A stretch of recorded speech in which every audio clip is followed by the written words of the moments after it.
7 ideas that I had, and when I shared this with one of my sons, I can't remember if it was Andrew or Gregor, he said it sounds like a pirate theme. So when I say the 7 C's, I don't mean like, you know, the swashbuckling eye patch type 7 C's thing. What I mean are, these 7 words start with the letter C, and that helps me remember it and share it more clearly.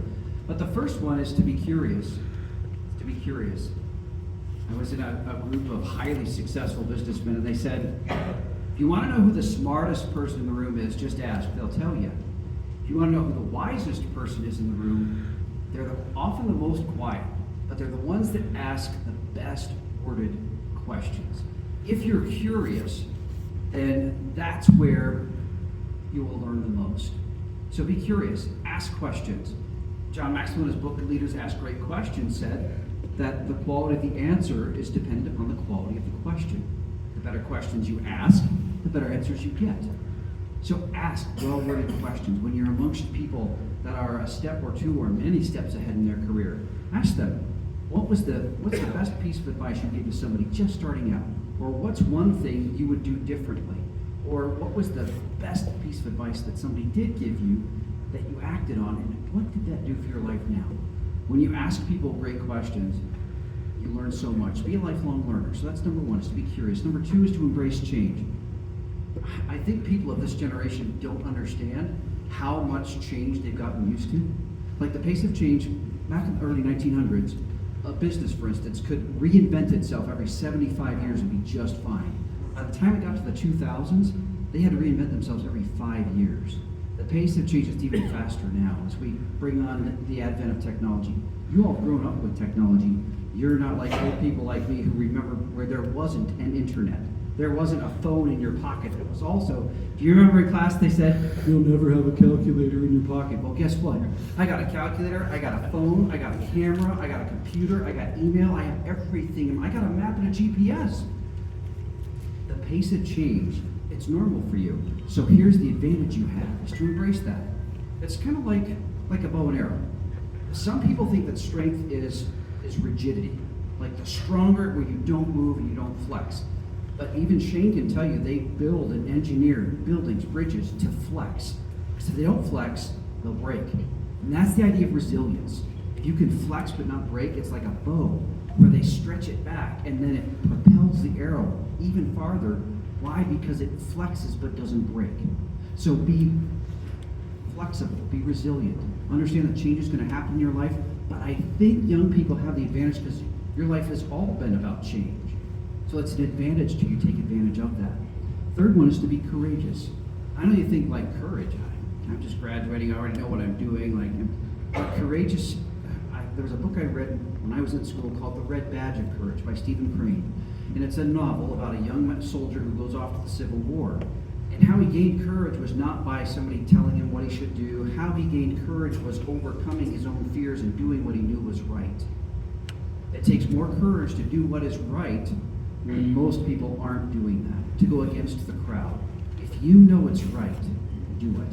And that takes courage to do what you know is right, even if most aren't doing it. That's being courageous. It's also taking risks. You know, starting a new relationship with someone, that's a risk. Starting a new job, that's a risk. Be courageous in that. Step into it. Embrace that. Being courageous is one of those things in your life that when you see this as an opportunity as opposed to a challenge, then it opens doors for you and it enables you to learn as you go. So be courageous. Number 4 is to be committed. Commitment is one of those things where any person that's done it for a while knows that being committed is, it's not sexy, it's not fun, that's not what you're going to see on social media. What you're going to see on social media is viral, instant, overnight success. Well, there is no such thing as that, because the ones that are hugely successful now, it took years of things falling into place for them to get to that point. That's not what they're sharing with you. What they're sharing with you is that amazing success. Why? Because it makes much of them. But the thing about life is, committed people are the ones you want to fill your life with. Because they'll stay with you whether times are great, times are tough. Committed people, and you be one yourself, and you're committed to what you know is right. I call it compound progress. Einstein said that the 8th wonder of the world was compound interest, money building on itself. Well, I took that principle and I call it compound progress. When you learn and you apply those things, and life goes on, you learn more and more and more, and your progress, your growth, your maturity, it compounds. Look at where you were as a young person, just starting out from high school. Look where you are now. How have you come along in just 4 years? Imagine when you surround yourself with people like this, where you'll be 4 years from now, 8 years from now. I know, it shocks you to think that 12, 20 years from now, where you'll be. It's that compound progress by staying committed to what you know is best. Creators, our world is consumed with consuming. But that's not what we were made to be. We weren't made to be only being fed, only taking from others, only using. We were created to create. And one aspect of that, you think, well, my job is not a creative job. I'm not a creative. But if you're a problem solver, that's creativity. How many times is something broken? You got to figure out what it is. And it's not easy to figure that out sometimes. It takes problem solving to figure that out. Same with dance. Dances aren't always scripted. Sometimes you go off script, don't you? That's creativity. I saw your artwork. It's beautiful. That's creativity. Crocheting, like, to stay with that, you think, well, that just becomes muscle memory. No, there's also a bit of creativity. What are you going to make with it? What's it going to turn out to be? It's never the same thing. And then I saw your artwork as well. Creativity, it's in all of you. So embrace that part of it. Make sure that's always a part of your life. Because if your job isn't creative, make it a part of your life where that never goes away. Always be a creator, because that's in our DNA. We were created to be creators, to be curious, to solve problems. Caring. The golden rule, right? Love your neighbors yourself. There's a lot of that needed in the world still today. I do admire the younger generation because I see more kindness and compassion from younger people, unfortunately, than I often do from people my age and older. Keep that caring thing. The saying that I've heard so many times, people don't care what you know until they know how much you care. It's really true. And you can have so much influence on people same age, younger, even older, by how you treat them. So be caring. Show people that you care. And one of the best ways goes back to what I said earlier. One of the best ways to show you care about people is to ask them questions and listen.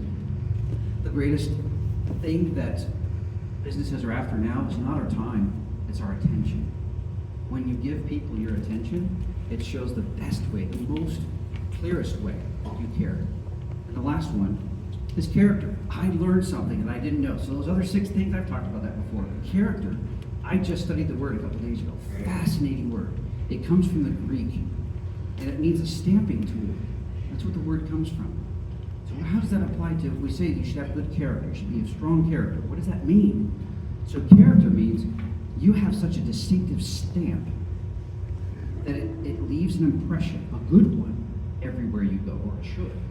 People have character that isn't good. That's not what you want to have. You want to have distinctive, so your stamp, your trademark on your work, on your personal life, on your relationships, your stamp should be so distinctive that what is reflected when someone says the trademark of a company, and we think of quality companies that make quality products or services, that's what you want associated with your character. It's like it's your brand. Your character is your brand. So those are the 7 things I would encourage you to stay true with. I see evidence of that in your lives. Stay with those things. And then surround and fill your life, surround yourself and fill your life with people that also have those same values. And what you'll find is, look at where you are now, and give it just a few years. Then look at where you were here at this time. And look at what you've experienced and how you've grown and who's in your life and what you've learned 3, 4, 10 years from now. And I guarantee you your life will be as rich as a lot of people here. I don't mean financially necessarily, but I mean with the things that matter most. The lessons you've learned, the friends you have, and the relationships that are closer than, well, it says that there are relationships that stick closer than a brother. And you have people in your life that share those values that are so important to you, and I can testify to this, because the real proof of it, when you go through tough times, and you will, when you go through tough times, the ones that stick with you, those are your true friends. Stay connected with them. So that's what I have to say for you today. I tried not to make it too long, but maybe some of that will stick. But I do, and I'm so excited, because I'm looking forward. I didn't see any of these. I saw little pieces, but I'm looking forward to seeing these slideshows, because who doesn't love a picture show? We get music and we get pictures. walk through the lives of these graduates. So the first one that we want to recognize, we want to introduce through video first. Chloe Bryant is our first graduate. The honor of going first, ladies first. 16,380. That's the number of hours a typical student in the United States spends in a public school classroom from kindergarten through 12th grade. Since near the beginning of time, the elderly generation has been warning the rest of us that time will fly by. Don't blink or you'll miss it. They'll be grown before you know it. The days are long, but the years are short. Those little hands and feet won't be little forever. Even David in Psalm 144 said, "Man is like a mere breath. His days are like a passing shadow." We took heed to those warnings. We were painfully aware of how quickly this day would come. Your father and I determined rather nervously that we simply could not give that amount of time with you over to someone else. You are our gift, our blessing, our responsibility. And that's not something we wanted to take lightly. So a plan was made to take back those hours for ourselves. I remember when we first made the decision to homeschool, a decision in which it's usually the case, the thought of doing it was far more overwhelming than the act itself. I remember feeling relief, joy, and excitement. I remember feeling like we'd won the lottery, and we kind of had, the lottery of time to the tune of 16,380 hours. With those hours, we reclaimed countless smiles, cuddles, stories shared, and memories made. With those hours, we've had the joy and the honor of watching you grow into an amazing young woman. On your diploma today, there's a special little sticker that says honors. It's presented in the cords that you're wearing on your gown as well. What does it mean to graduate with honors? If we look at the technical definition, according to the state of Ohio, here's what it means to have an honors diploma. Instead of the required 3 years of social studies, an honors diploma requires 4. Check. Instead of the required 3 years of science with labs, an honors diploma requires 4. Check. An honors diploma requires high-level math through Algebra 2. Check. Rather than the standard course in English, literature, and writing, there's an honors course that requires almost double the number of books, essays, and projects. Check. 3 years of foreign language were required for an honors diploma. Check. You aced your college entrance exam, taking the place of an SAT/ACT. Check. An honors diploma requires 2 additional diploma seals. Check. For an honors diploma, you are required to have an experiential learning in the field of your interest or business. Check. And lastly, to achieve an honors diploma, you must maintain a GPA of 3.5 to 4.0. You were steady at 3.9 for all 4 years, and I'm sure you can attest that I'm a rather picky grader. In all of those areas required by the state of Ohio to obtain an honors diploma, you completely excelled. But what was the point of all of that? The sticker is great, it looks nice on your diploma, and those accomplishments are certainly something to be proud of as you're standing here on graduation day. But what value do they hold in the long run when you walk off the stage today and begin the rest of your life? Through the years, you and your siblings, especially your siblings, and even some friends have asked, when will we use this? What is the point of all of this work? Is this really necessary? How is this going to help me in real life? I have heard those questions and more than once or twice, and my reply was the same each and every time. This is about more than schoolwork, and you'll thank us later. Well, it's later, and now I want to take a second to tell you what I see when I look back over the years of hard work that you put into graduating with an honors diploma. When you were working hard to achieve an extra year of social studies, you were learning that we were created to work. You are learning that sometimes extra work is required of us, even when it doesn't seem fair. You are learning that Yahweh requires us to work without grumbling. You are learning to work with a joyful heart, even when you don't want to.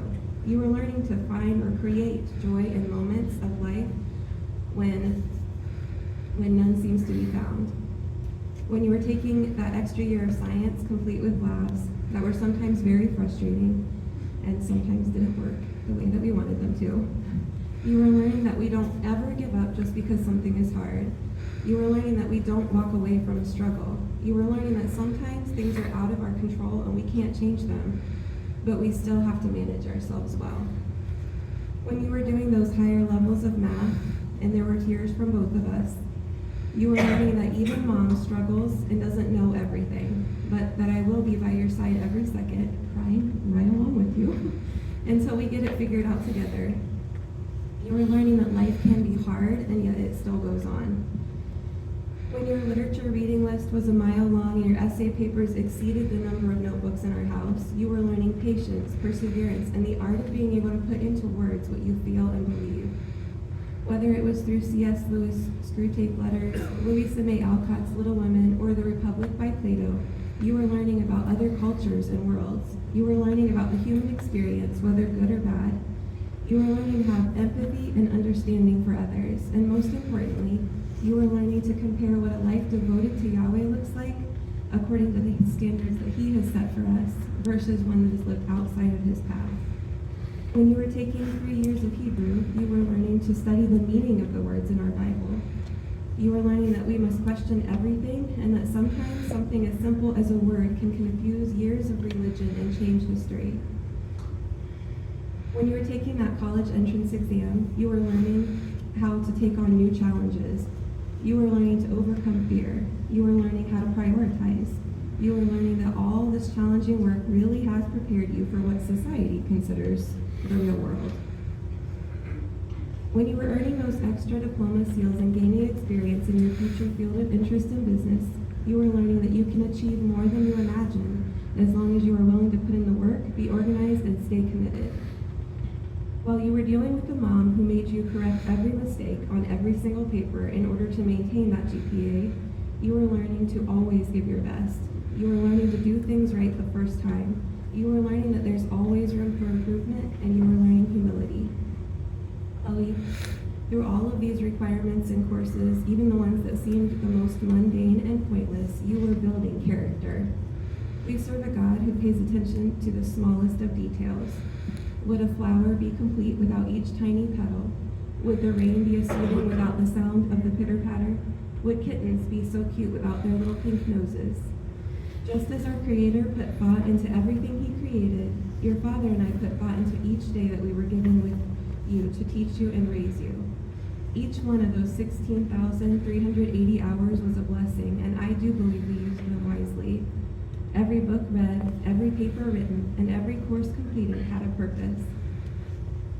As we're standing here today on the other side of all that hard work, and we can confidently say that we gave it our all, and not only did you rise to the challenge, but you also exceeded our expectations. But that's not all.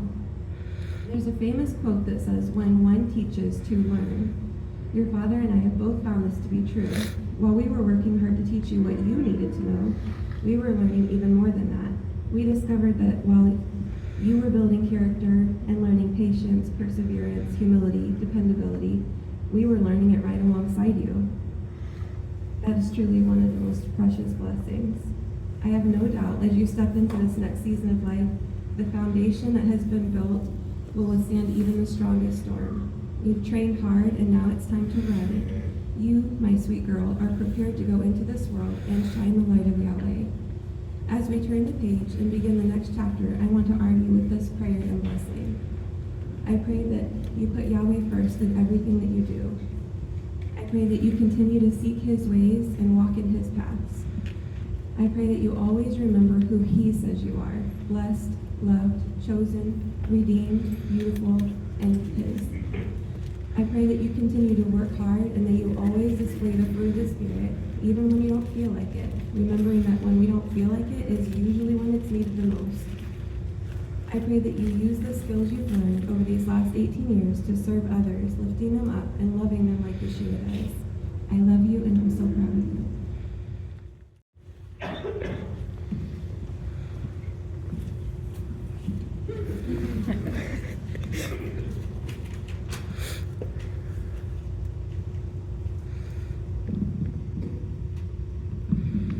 I should have went for the large print edition and took a look at the pages.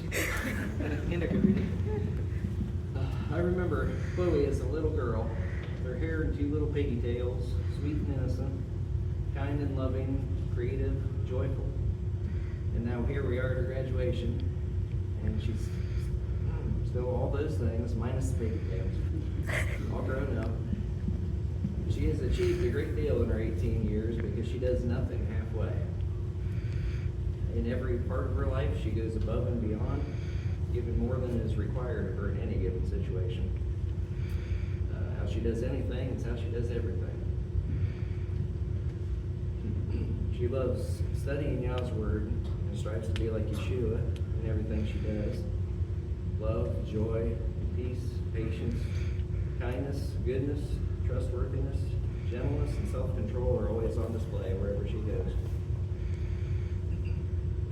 When she's at work or helping around the yard or just doing her chores around the house, she not only pulls her weight, she tries to do extra to lighten the load with those around her and to try to stay positive and encouraging when things aren't all that fun to do. She acts selflessly, constantly trying to put the needs of others ahead of her own. I remember when Chloe was 9 years old, I was remodeling the upstairs of our new home to be the girls' playroom and bedroom. She was being a good gopher, bringing me tools and parts that I needed and cleaning up after me. But when I started using the screw gun to take all the old doors down, she asked if she could try. I showed her how, and she quickly caught on, and I was able to let her go with that, focus on other things. And when I built her garage, she was 12, and she was, of course, there wanting to help. So I laid out the site.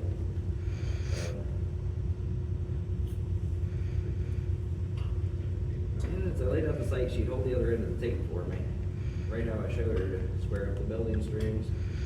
And while I was drilling the holes and setting the posts, she was right there with me in the mud, cleaning out the holes and moving the sump pump around the hole to get all the water out of them. And just last year, she wanted me to teach her about woodworking so she could make her mother a nice cutting board for her birthday. So I taught her how to safely cut the boards, arrange them in a pattern, and glue them up. She sanded it all up smooth and put all the coats finish on it by herself. She just wanted to give her mom something she made with her own hands. And she always puts a lot of thought and care into the gifts she gives to people.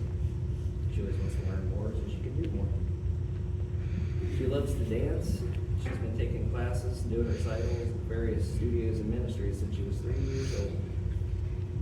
I'm not one to shed tears over very many things, but the closest I've come is when I get to see Chloe perform on stage. She just has such a grace about her when she dances, and she's so talented at it.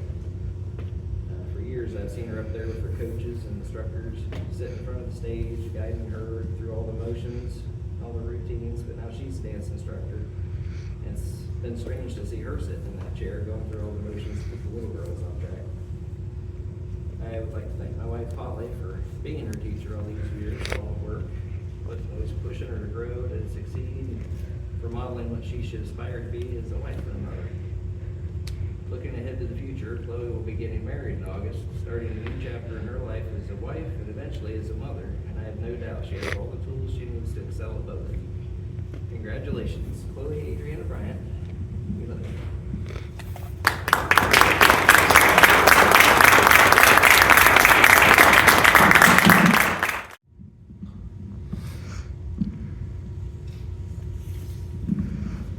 Friends, family, and fellow graduates, it is a privilege to share this special occasion with you. Today, we proudly celebrate the day we have all been waiting for since kindergarten. This is a day to mark the culmination of 12 years of learning and growth, and to look forward to the future ahead. The past 12 years have been a roller coaster of unforgettable experiences, filled with both highs and lows. As a homeschooler, I have encountered distinct challenges that most other children may not experience. For example, the critical glances from strangers during daytime shopping trips with my parents. Sometimes they would even approach to ask, "Shouldn't you be in school, young lady?" They did not know it, but they were actually witnessing a weekly field trip to our local Walmart. When you are a homeschooler, every trip is a field trip. I never did get to enjoy a fog delay or a snow day, since all I had to do to get to class was walk down the stairs and into my dining room. But to me, being able to take school off for birthdays, trips with friends, or just to be outdoors enjoying Yah's creation more than made up for that. Growing up, I had many concerned friends, who worried about my social life, whether I would ever have a fulfilling high school experience. They questioned whether I would have enough friends, or an opportunity to attend prom, or any other social events. In fact, one friend even joked that I would have to probably walk across my living room floor to receive my diploma. Of course, this was obviously not the case, though I would have happily celebrated my graduation at home in my pajamas.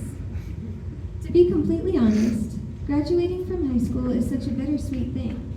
On one hand, I am beyond excited to venture forth and discover what Yah has planned for my future. But on the other hand, I will deeply miss school. Call me a nerd if you like, but one of the most important things my favorite and only teacher, Holly Bryant, has taught me is how to develop a love of learning. There were many times where I found it difficult to focus on my education, but those were also the days when I was taught how to make school enjoyable. I will never forget the countless early mornings I spent cuddled up on the couch in my fuzzy pajamas with a hot cup of tea and my history books, or the long hikes through the woods where I could explore for myself the wonders of nature and uncover the beauty of knowledge, the things which books can simply not do justice. Moreover, I was taught that family is such an important aspect of my life. My siblings and I were always the best of friends, even though it was not until we were older that was by choice. While it may have been awkward to watch our principal kiss our teacher every day, they never failed to teach us the value of a healthy marriage, and I will always appreciate the lessons they taught us about the importance of prioritizing respect and communication in a healthy, godly relationship. Over the years, I have shed tears of every kind. Tears of joy, of sadness, of uncontainable laughter, and those especially bitter tears reserved for geometry in high school. I have made countless memories, learned valuable lessons, and have grown as an individual through my relationships with my family, my friends, and my Creator. I have learned that success is sweet and failure bitter, but both are necessary for growth and for learning. As I reflect on my life so far, I am filled with immense gratitude for the countless blessings I have experienced. I have been fortunate enough to have a loving family, supportive friends, many of whom are here celebrating with us today. I am engaged to the most amazing man I have ever met, Shane Strickland, and we are getting married in August. Through dedication and perseverance, I have been able to accomplish many achievements, including writing all 5 books of the Torah, Genesis through Deuteronomy, completing some college courses, and working hard to save money for my future. I have also had the pleasure of being a dancer for 15 years and sharing my passion by teaching dance classes to young girls at our dance ministry since 2019. Soon I will be working towards a certificate to teach dance professionally. I feel so incredibly blessed to be living a full and happy life at the age of 18, and I am so excited for whatever my future holds. I would like to conclude with a powerful quote from Albert Einstein, who says, "The future is an unknown, but a somewhat predictable unknown. To look to the future, we must first look back upon the past. That is where the seeds of the future were planted." Thank you.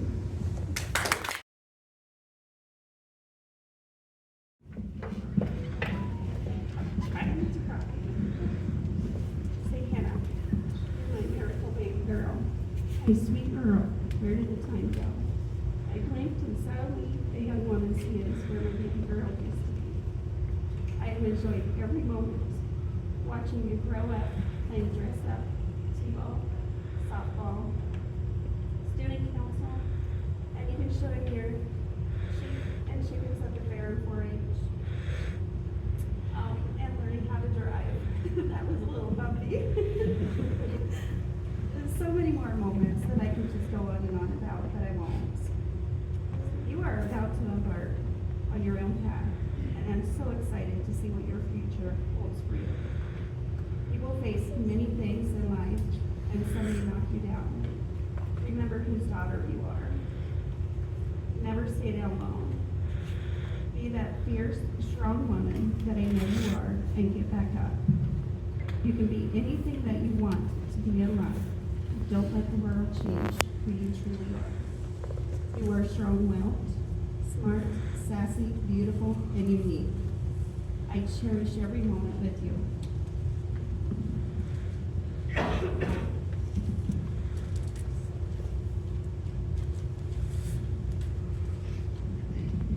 So, what a ride it's been, girl, watching you grow into this amazing young lady.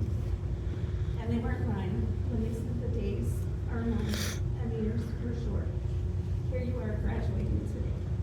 I'm so very proud of you, and I'm looking to infinity and beyond. And I thank God for blessing me with you. Congratulations, sweetheart, and the best is yet to come.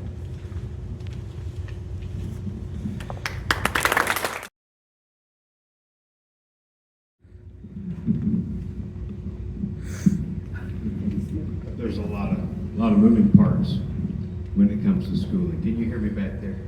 Robinson, okay, good deal. A lot of moving parts, a lot of hands in it, and I first want to take just a moment and recognize the primary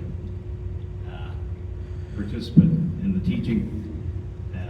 Amanda has done an outstanding job, and it's good to recognize her for that. There's more that can be said than what I'm going to say, and they keep giving me these 5-minute limits on how long I can speak. But so most of you know, and some of you don't, that it was just last Sunday that she was married to one Mr. Noah Tappendorf, and so she is now Reagan Tappendorf. And lots of big exciting things going on in life right now. And so what I've got to say is geared just a slightly different. And I've appreciated everything that everybody's had to say up to this point. I respect that to the highest. It's good wisdom, good advice. Is that a little better? This microphone is a little tricky. I'll tell you a little bit about my daughter, Reagan Tappendorf. From a young age, Reagan displayed strong character traits. Loyalty is one of them. Reagan is the kind of friend that will speak positively on your behalf in your absence. She's faithful and a lover of truth. Reagan is decisive. This is somewhat uncommon, I find. Reagan is decisive. Reagan decides what she wants, she goes after it, and she gets it. Reagan is decisive and does not like floundering and fretting for too long.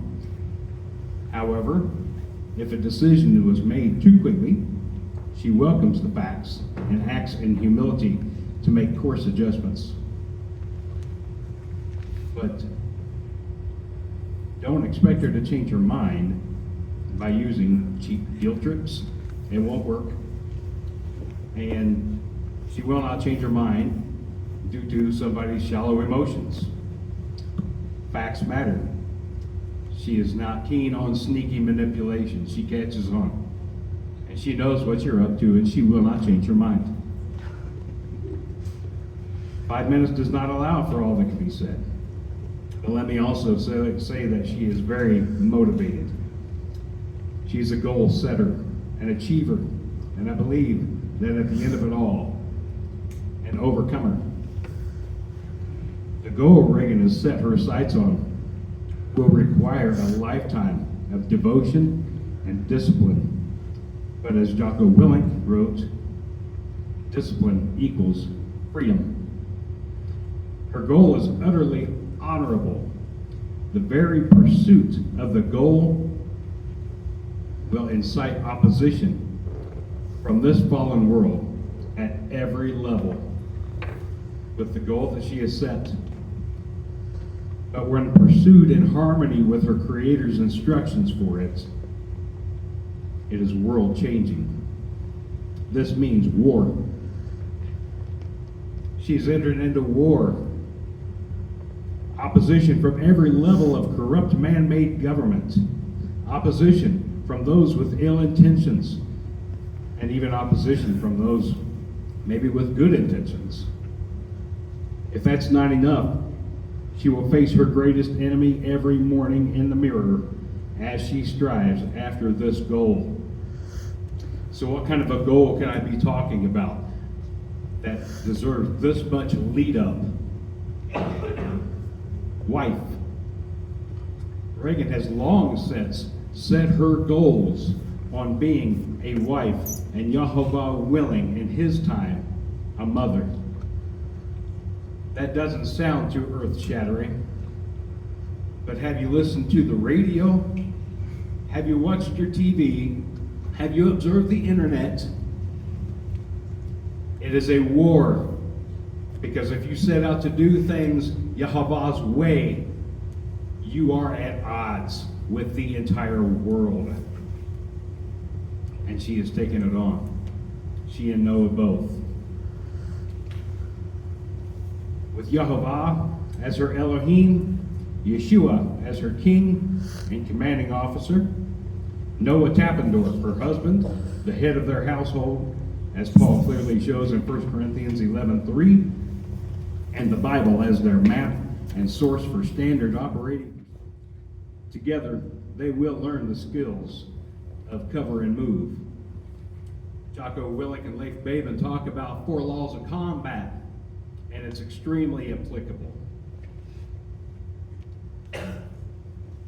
As complications and difficulties arise, they will remember how Solomon concluded Ecclesiastes, and they will keep it simple. Cover and move, keep it simple. They will analyze whatever obstacle stands in their way and deal with that accordingly. Prioritize and execute. Keeping and guarding Yehovah's commands, statutes, and ordinances establishes the authority structure ordained by the Creator himself, and there is no place for ego. This is decentralized command, the 4 laws of combat. These 4 laws of combat will see them through the war as together they fight the good fights and reach the goal, completing the mission. It is only at the end that it can be gauged, was there success or was there not? We can gauge this along the way, but success is not determined until the goal is reached. This is not grim, it's real. I find Reagan to be neither a pessimist or an optimist. She is a realist, and I have an idea where she gets that from. Good times and fabulous memories await you, because there's only half of her standing here now. Their other half is right there. Not short. But this is not grim, this is real. And good times and fabulous memories await you. You are fully outfitted for this level of creativity and humor you both have. It's going to make for one exciting journey. One exciting voyage. And I would be prompted to say bon voyage, but that's French, and I don't do French. So, in place of that, in true Navy SEAL fashion, stand by to get some.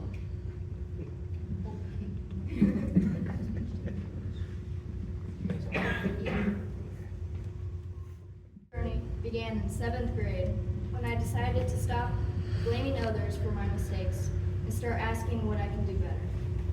Since then, I've accomplished so much more than I've ever imagined. I've been on a journey to become a good woman of Yehovah, and with those efforts, I am rewarded with the most wonderful husband that I am still working hard to deserve. I got held back, and then I caught up. Through prayer, I decided to graduate early. I ceremonied this today. I graduated last year. Now I have a good job, And I'd like to thank everybody who has encouraged me through everything, especially Mom and Dad. Thank you.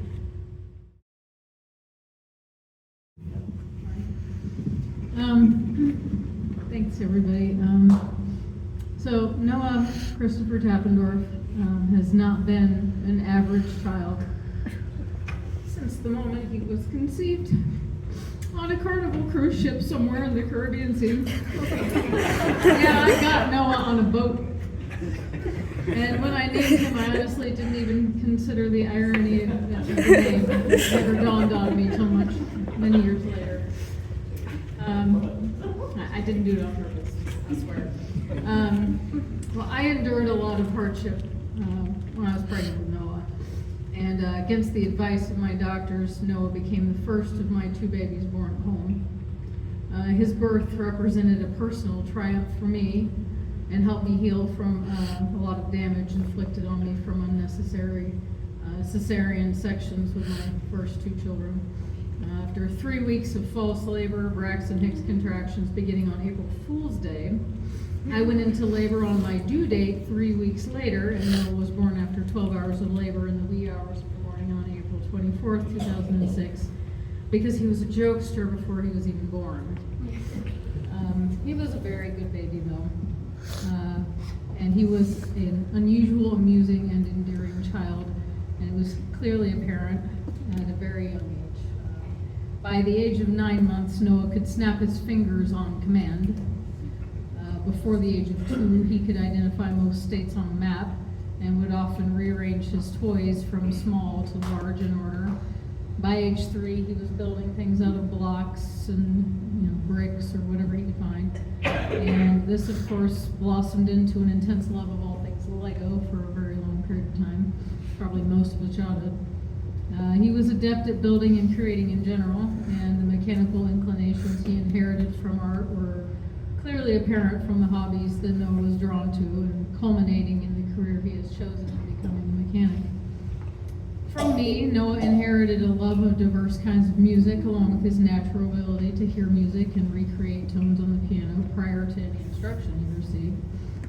He was involved in wrestling for a couple of years, along with track and a couple other sports, but they were usually nothing more than a secondary interest.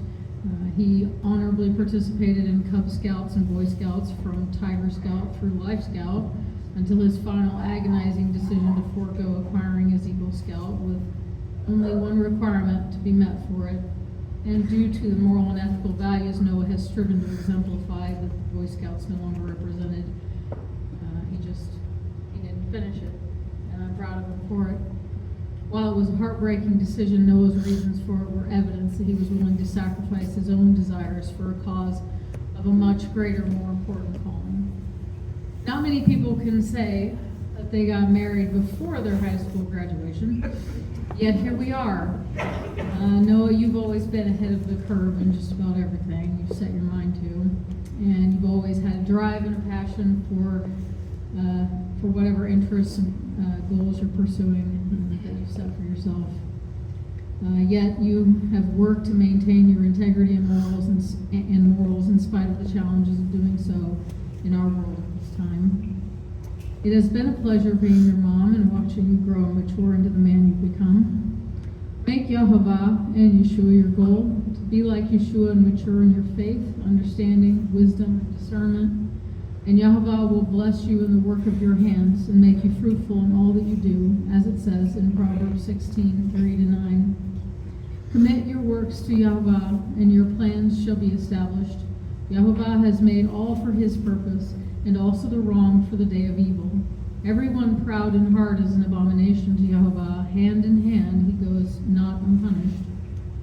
By loving commitment and truth, crookedness is pardoned, and in the fear of Yahovah one turns away from evil. When a man's ways please Yahovah, he makes even his enemies to be at peace with him. Better is a little with righteousness than a large income with outright ruling. A man's heart plans his way, but Yahovah establishes his steps. And in Deuteronomy 28:8-9, Yahovah tells us, Yahovah commands the blessing on you in your storehouses and in all to which you set your hand, and shall bless you in the land which Jehovah your Elohim is giving you.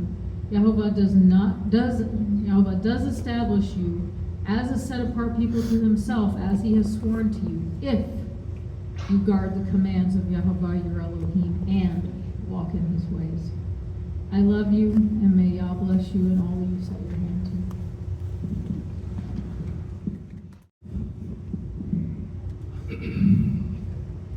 to. So today is a day of immense pride and joy as we gather to celebrate the remarkable achievements of these bright young minds.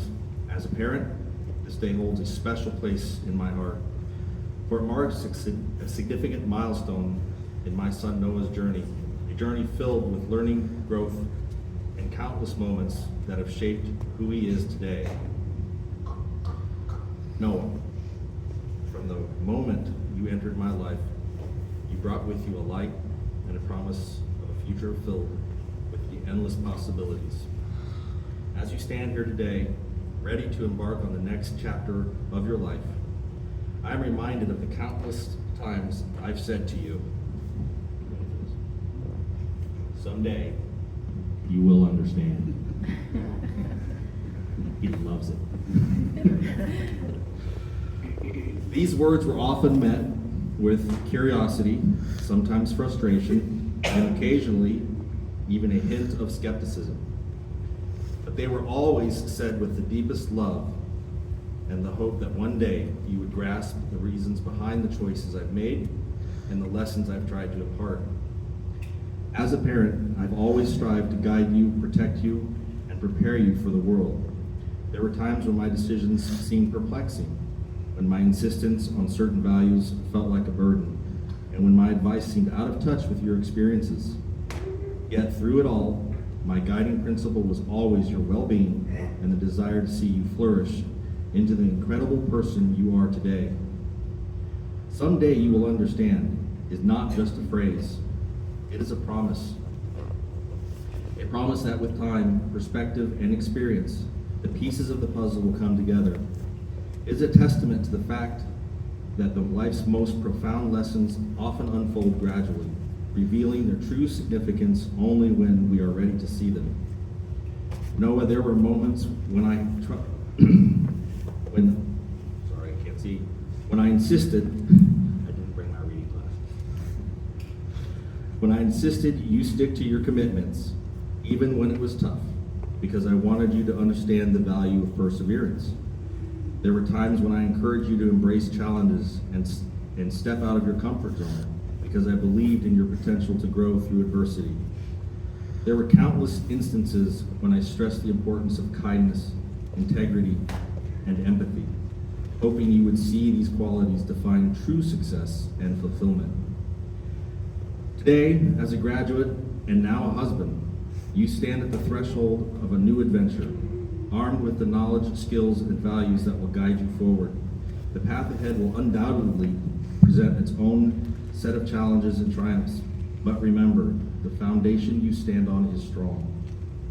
As you navigate this new chapter, you will encounter moments of clarity when these words, someday you will understand, will resonate deeply. You will find yourself in situations where the lessons from your past illuminate the way forward. You will realize that every decision, every piece of advice, and every act of love was part of a greater tapestry woven with care and foresight. Noah, my heart swells with pride as I see the person you have become. You are compassionate, resilient, and wise beyond your years. You have shown a remarkable ability to learn, adapt, and lead with grace and humility. The world is yours to explore, and I have no doubt that you will make it a better place with your presence. But remember that understanding is a journey, not a destination. Embrace each experience with an open heart and mind, and know that the love and guidance you have received will always be with you. Congratulations, Noah, and congratulations to all the graduates. Here's to your future, filled with discovery, growth, and fulfillment, understanding all that life has to offer. Someday, you will understand.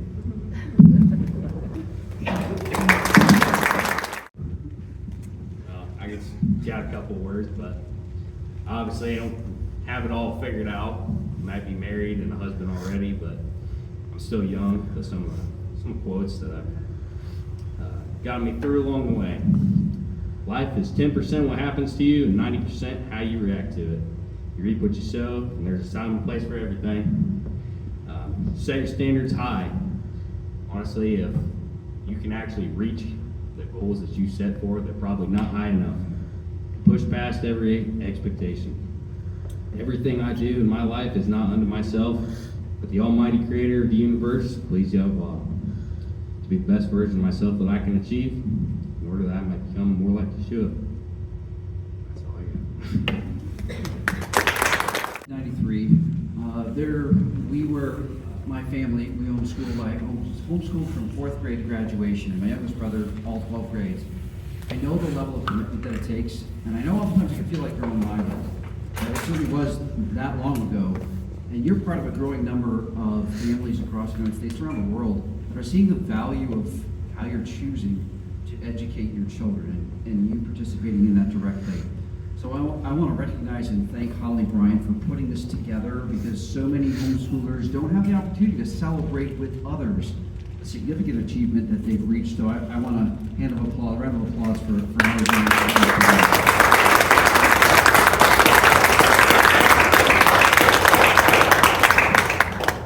So I'll bring the graduates back up on the stage because I want to introduce them officially to you. So all 4 of you, come on back up on the stage. I hope you've all moved your tassels to the correct side. That means you're officially graduated now and moving up the tassel family. Not the diploma, but the tassel. It's all the tassel. It gives me great pleasure to introduce to you the graduating class of 2024.